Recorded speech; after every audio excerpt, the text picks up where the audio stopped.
I noticed that you're not drinking coffee. What's the deal? Well, I just never got into coffee. I like coffee occasionally, but it's not something that is part of my normal routine. Fair enough. We thought that coffee chats would be a good option for highlighting like what people are doing in the industry and just like highlighting people's stories. I love a good coffee chat anytime I'm like starting to feel a little restless at work, or like thinking that I need to pivot, or I see somebody who's like a role model who's totally inspirational and I just want to learn from them. I always like reach out and ask for like a little exploratory coffee chat. So that's kind of where this came from. Do you coffee chat at all? I coffee chat a lot, yes. You do? That's awesome. So we actually met at Grasshopper's South by Southwest event. And I loved it. You were the only man in the audience of like 300 women who asked a question. I was totally into it. And you asked about salary negotiation, which is what we're going to talk about today. But before we do that, I totally want to dive into your background, your history, because I always feel like that sort of plays a part in your story and who you are. So I'm curious, I saw on your LinkedIn that you went to school in northern Colorado. Is that where you're from? No, I'm from Alaska originally, and I went to school at University of Northern Colorado because I got a partial scholarship, but the real reason is I saw Breckenridge in a snowboard magazine. So I wanted to, get out of Alaska. I wanted the world. I wanted people and electricity.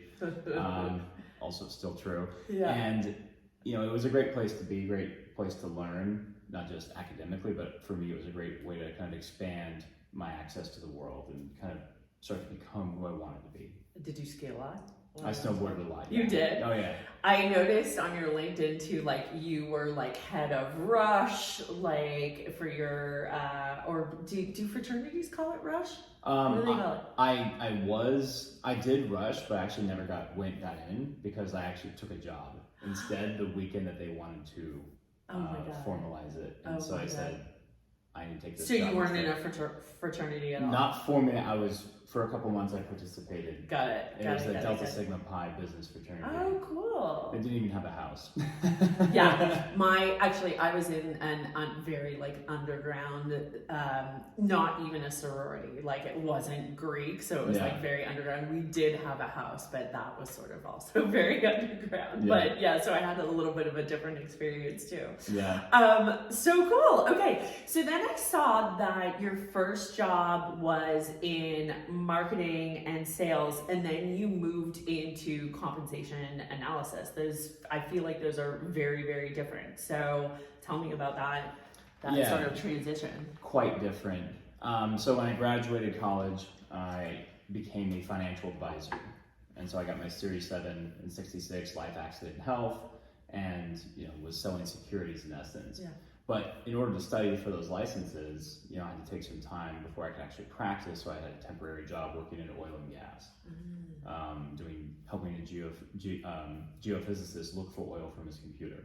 So helping him scan and analyze well logs that were done in the 70s, and then new technology came around, so horizontal drilling in essence. Okay. And so helping him with that as like a temp employee. I knew nothing about it. So I learned a lot on the job. Yeah. And that's kind of is the theme of my career, is diving into situations where I have no prior experience, but working hard, being high learning agility, being adaptable, and then excelling. So I've had multiple careers. Yeah, consult or consultant. Yes, that's what yes. Nobody Googles better than a consultant. Yeah. But that consulting skill set is really a kind of a universal advantage to anybody who can harness it in their career. Yeah. And so I was really just kind of shot out of a cannon. I wanted to be in business, and I wanted to do great things and just be in the mix and be on the spearhead of what was happening. Yeah. So became licensed, maintained the oil and gas job for a while. This was in Denver. After college, I moved down to Denver. But then at the time, I realized that life was taking me a different direction. And so a relationship at the time took me to Los Angeles. Ooh. Yeah. So the girlfriend I had in college, I moved out to LA with That's her. a huge change. Alaska, Denver, It is. LA. It is. It was a huge change, but it was a welcome change. Yeah. Because I wanted that. You know, some people from small towns don't. Yeah. I did. Yeah. I wanted the complete opposite of how I grew up. And again, place with electricity is good with me. Yeah, for sure. Lots of electricity Lots of in electricity, LA. yeah. So but when I moved to LA, I didn't have a job. Okay. And so I was able to, through my network, I became an art dealer. Ooh, Yeah. Really? Yeah. That's like my secret, not so secret dream job. Oh. That's amazing. Yeah, it's fun. How did you get into that without like a prior art background? I know that they're looking for like, you know, kids out of school with like either an MFA or an art history degree, or even like the Sotheby's. I know that there's like a Sotheby's like masters or something. Yeah. How did you get into that? I mean, so I didn't work for an auction house. Okay. And it wasn't like a program, an elite level program through the local connections that my girlfriend at the time had. Yeah. It was an entrepreneur who was an art dealer. And he kind of came up from scratch. Oh, cool. And so basically we were wholesale art dealers. Okay. And so we would buy art and orchestrate deals with artists to then sell to collectors, other galleries. And the one big thing we did was we supplied all the cruise ships with art. Oh. So if you ever seen an art auction on board a cruise ship, we partnered with that company as one of their suppliers. That's crazy. And now that you're saying this, I'm sort of remembering that a friend's neighbor also does something very similar with cruise ships. So it just like triggered that. Oh, interesting. Yeah, that's Okay. a really niche industry. Very. Holy cow. Okay, so how do we get from art dealing to compensation? Crazy. This is actually one of my favorite stories about my own career. Okay. So and this is for anyone who is, you know, looking for a job, who is looking for clarity, and, you know, no matter what happens to the economy, a lot of people are saying we may go into a huge recession. Yeah. I personally wouldn't be surprised. But either way, the story I'm about to tell you is what I hope to be something that will inspire you. Because once you hear it, I think you'll get the gist. Yeah. Which is, think about what I was. I had a financial advising career for about a year, no, 2 years. Then I worked in oil and gas concurrently. Then I became an art dealer for 3.5 years. So now I'm like mid to late 20s with a resume that says, what do you do again? Yeah. There's no cohesion to it, other than if I was to say, like, I was just pure rock and roll, go. Yeah. But it didn't help because got to a point where I was like, the art dealing was cool. I was the owner's right-hand man. I was doing sales and marketing directly, and I loved building the relationships. I was selling something that was really interesting. I love art. But I started to feel that I wanted something different. And then 2008 hit. Yeah, remember that? I do. I definitely remember that. I actually just wrote a blog about how I lost my job. I lost 3 jobs in a row in New York in 2008. It was very rough, actually, couple of years for me as the economy sort of came back up. So yes, the trifecta. Yeah, I know. I was so blessed. I think there's an award for that. I think so too. I've heard of 1 and maybe 2, not 3, not a trifecta. Ooh, I know, it was brutal. It was brutal. But anyways, this is not my story. Sure, but something like that like builds your character and your resolve and allows you to get into the next phase of your career. Yeah. So Totally. So I lost my job as an art dealer. Okay. You know, discretionary spending, people don't buy a lot of art. Yeah. But it was okay because I was ready for something new. However, 2008 and 2009, I realized that I had a kind of a wacky resume and I knew nobody in LA.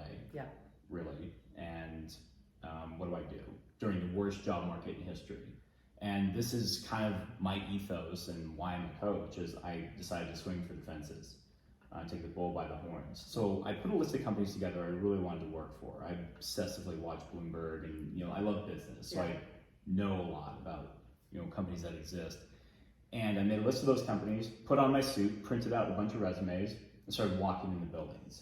because at the time LinkedIn was burgeoning, but it wasn't huge yet. Yeah. So Monster.com, Career I Builder. remember that. I'm not putting my resume in. That's a black hole. Yeah. It's not going to work. And so I made a list of those companies in downtown LA, Santa Monica, and Century City. Yeah. If Okay. you know LA. So those 3 areas combined, I walked into 225 different companies in 3 days. Woo! Yeah. That is something. You should get an award for that. Yeah. Wow. Well, here's the award I should really get. I only got kicked out by building security once. That is amazing. I was just gonna ask you about that. That is amazing. Yeah. Wow. Holy cow. Okay, so what happened? So I actually, one of the top companies that I wanted to work at, because I had been following them, was called ACOM Technologies. Yeah. And they were in downtown Century City, or excuse me, the Century Bank, City National Bank Plaza. Okay. And they were headquartered there. And when you walk in, it's like Fort Knox, right? You got to scan why you're here, Yeah. the whole deal. So I didn't have a reason to be there officially. So I went to security and I said, "Hi, my name's Aaron. I'm looking for a job. Not here to cause any trouble. I'd really appreciate if you would send me up to the floor where ACOM is." I didn't know what floor to ask her. I just said the floor where ACOM is. She looks. She's like, "Okay." And she scans me in the elevator and she sends me up to the executive floor. And the elevator door is open. I'm in my suit. I'm like 28. And I'm like, and it's marble. And 100-yard walk of just pure marble. Amazing. To the front desk. This is like a movie. It is. It felt like it. So I walk up and she's like, "Hello," like the receptionist. And I was like, "Hi, I'm Aaron and I really like this company. I'd love to work here. Here's my resume." She's like, kind of weirded out by it. Mm-hmm. She gives me a card to a recruiter and then sends me on my way. And I call that recruiter, and long story short, I build a relationship with him over a year. Oh my gosh, wow. And I kept calling him. He was busy. Sometimes he would return my calls. It'd be months where he wouldn't. But then eventually he started to return my calls more. And then you start to say, "Hey, I got an HR coordinator job. Why don't you come in for that?" Right? And 4 different jobs. The 4th one hit. Wow. After a year. And he's like, I come in, do an interview for 1 or 2, and I'm like, I didn't really like it, and it wasn't a fit, fine. He's like, "I got something for you. Executive compensation analyst." Okay. And I'm like, that sounds cool. I would love to do that. What is it again? Yeah, exactly. But he knew that you had a background in finance. Yeah, right? financial services Financial and services. business degree, and just smart and ambitious. Yeah. And, I would have, crawled in through the vents if. Totally. So I kind of did actually through the elevator. Yeah. Because when I first got on the phone with him, he's like, "How did you get my card?" I'm like, Anita at the front desk. He's like, "Right. And so why do you work for ACOM?" I'm like, "Well, I follow you guys. I own stock in your IPO. I think you're a great company." He's like, "Okay, so you didn't apply for a job though. You just walked in off the street?" I'm like, "Yeah." Yeah. It's the old school way. Remember when people Yeah. used to do that? That's amazing. So, okay, so you work for them. Then I see that you moved to SpaceX, then DoorDash. So all doing the same thing. Was the compensation analysis, did it become a passion, and was that the common thread? Because it seems like industry wasn't necessarily like first priority for you. Right. Well, I love business. I love technology. Yeah. What I realized, so executive compensation at ACOM was my kind of breaking into that world. And what I realized what I was breaking into was a very niche skill set. Yeah. So executive compensation is, what do we pay the C-suite? CEO, CFO, the board, and top management. Okay. So that was really exciting. I thought it was pretty cool. And then it became easy to find a job. Yes, the economy picked up, but I had established a great skill set. Now people were finding me on LinkedIn. And for a while I had like the lamest LinkedIn because I didn't need to have a good one. Yeah. They would just call me. Yeah. So an external headhunter called me after about 2 years and said Activision Blizzard has a compensation role open. And it was on the west side. I used to live in the west side. So A, cut down traffic, but B, the ultimate goal for me was, I like compensation, but the real goal is I wanted to get into technology. Okay. I wanted to work for Google. Yeah. Because Google was, really blowing things up, but they have all the perks and it's just so cool there. I just thought it was really cool. And I guess for anyone watching this, cool was a currency to me, a place I wanted to work. Yeah. Really, like what I did was interesting, but I wanted to do it in a really cool place. So I was kind of angling for that. And so Activision Blizzard came along. I ended up going there, and I switched. If you think about compensation as multiple Venn diagrams, executive comp is one. I did broad-based there because I wanted to learn both. And so that's how, what do you pay people who are top management and below? Yeah. Everybody else, basically. So I did compensation for all the studios who made Call of Duty, Skylanders, things like that. Oh, wow. Yeah. Okay. So learned a lot there. And someone I worked with there, you know, we became colleagues and friends. And after about 2 years, when he left, he was like, hey, I know somebody who just got the director of comp job at SpaceX. They're looking for analysts. Oh. Literally the easiest interview I've ever done. Why? Not because SpaceX doesn't have a high bar, but because by then I had been through the ringer. Yeah. 2 very difficult companies, and I knew my material. Yeah. And I had the passion. I was very excited when the opportunity came, and so I leapt at it. And that was 6.5 years. So when I joined SpaceX, we were 3,000 employees in 2014. Yeah. And I helped grow it to 8,000. Now they're about 10. I think. That's crazy. Yeah. That's crazy to be on the forefront of something growing so quickly. Yeah. Wow. So then eventually you decide to pivot, or not really pivot, but go out on your own. You tried entrepreneurship out for size. So what was that about? Like, why did you kind of take the leap? Sure, it's a great question. The key thing is, you know, even when I was at Activision, I started to realize that like, this is interesting, but it's not truly like fulfilling the soul. You know, and compensation gets very repetitive. You know, like after about the first 2 years in exec comp, I could see where it can go. And then I had to do the broad-based side. So there's 4 years right there, kind of like building a strong foundation. But then it's just kind of like, in essence, the same thing over and over again. Yeah. And yes, there's creativity involved, and you have to, each company's different. But I wanted to do something more, and also wanted to be more in the spearhead. Because I used to be in a sales job, right? Yeah. So now I'm back at a house crunching numbers. Yeah, yeah. Which is an important role, but so I've kind of lived both lives. Yeah. And I also, the real thing was, I was actually pursuing money. Okay. Money, success, and validation. And I just wanted to work for cool companies, do well, and then hopefully something cool would happen. Yeah. And then I could not do that anymore. Yeah, yeah. Which is, you know, not the clearest intention. It was your intention. You grew, you learned, you changed. So I guess you were looking for something more, as you said, like soul-based, something more fulfilling. Right. Okay, so then you launched Respark right away? Well, so by the time I was at SpaceX, you know, seeing how high-performing teams work and don't work, and just like what it takes for a company that has so much going right for it, still encountered challenges on the people side and amongst teams and individuals, and myself too. I realized I was starting to think there has to be a better way, rather than this pure just like go grind, run through brick walls. Yeah. Because I worked a lot, and I noticed my own personal life starting to get really impacted. Like the cost of my own personal ambition. Yeah. Yeah. And so relationships and my hobbies and just time with friends and, you know, eventually health to a certain degree. It's like shrinking. Yeah, it all shrinks and diminishes. Like the corporate beast is all consuming and it knows no limits. Yeah. And I didn't understand about boundaries. Yeah. And how to set them. So anyway, that combined with being in compensation now for years, I've total of 11 years, I'm like, I know how the game works. Yeah. And I know that when I was looking for jobs, switching careers, moving around, you know, like I didn't have a lot of help. I made a lot of decisions in isolation, and I only learned and had successful negotiations like after trials and tribulations. Yeah. Like I would try, but I wasn't effective in the beginning.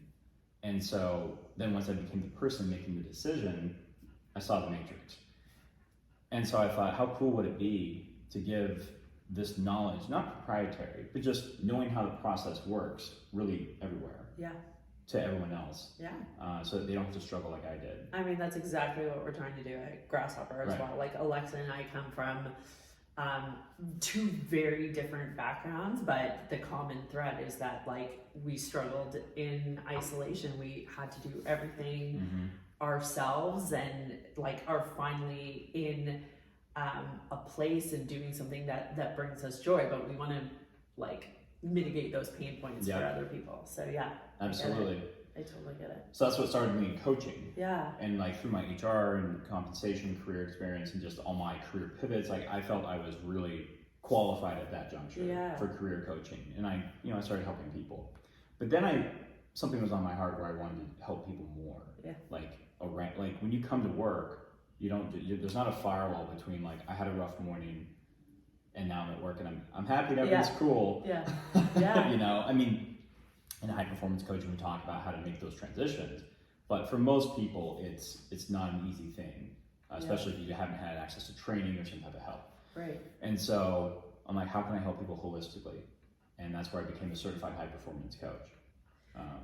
So I'm trying to decide what to go into first. So let's talk about Respark, and then let's talk about high performance coaching. Sure. Respark, tell us exactly what you do. Yep. By the way, your like mission statement on your page is like one of the best mission statements I've ever read. Like you really get into the mind of somebody who's struggling to either like reignite or pivot or just kind of struggling with the what to do, and you tell them exactly how you are going to help them, and I loved it. It's just like it's so clear. It's so clear. It's awesome. Thank you. You're welcome. You're welcome. So tell us what Respark is. So Respark is, I named it Respark Coaching because as a reflection of my own journey. Yeah. I was shot out of a cannon out of college. My whole life, like I would go anywhere, do anything, and then I made contact with corporate America for a good 15 years, and I felt the drain. And I think my light was diminished. Yeah. And I got off path. I was out of alignment for a while. But basically, Respark Coaching is about, I believe we're all born with that fire inside of us, and sometimes it gets diminished or extinguished, and so you have to respark it. Yeah. And you're the torch, I'm the lighter. Yeah. Cool. Yeah. Okay, now what is high performance coaching as opposed to coaching? Yeah, exactly. That's a great question. I get that a lot. There's life coaching, right? This is like kind of the bubble, the macro category. If Morgan Stanley had it in the GICS, it'd be life coaching. Yeah. So high performance coaching is intended to be kind of an elite level of coaching. And high performance is defined as succeeding beyond standard norms over the long term while maintaining health, well-being, and relationships. I love that. Yeah. Okay, that second part of the sentence I missed for most of my career. Yeah. And so how can you make it to whatever your version of the top is? It's not like you need to be a billionaire. Yeah. It's whatever your version of the top is, and have your health, have your family and friends and your relationships all there. Yeah. You don't want to have one spire that's too high. I liken high performance coaching that I do to, if you've ever been in a sound studio, there's those sliders on the board. Yeah. So if you take each slider and label it one's health, relationships, finances, intention, creativity, all these things are important to us in life that affect how we live. Yeah. And you moved only one. The sound you're going to get is like dubstep. Yeah. But if you move all of them, right? Yeah. This could be a symphony. Oh my God, I love that metaphor. That's so cool. And so I know that you're doing a lot of speaking around salary negotiation, and for women in particular, you're speaking to Grasshopper, you're speaking to a couple other women's organizations. Why is women's salary negotiation important to you? Sure. So, a couple reasons, some observations, and a very personal one. Yeah. In my high performance coaching practice, my clientele has been 50-50 men and women. Okay. When I do job offer negotiation consults, it's 90% women. And I started to think, why is that? And I think women are creating amazing opportunities for themselves. In my observation and discussion, society hasn't supported women in making a full ask for themselves. Yeah. And third, women are willing to raise their hand. And so, as a son of a single mom growing up, I saw the economic challenges she faced. Yeah.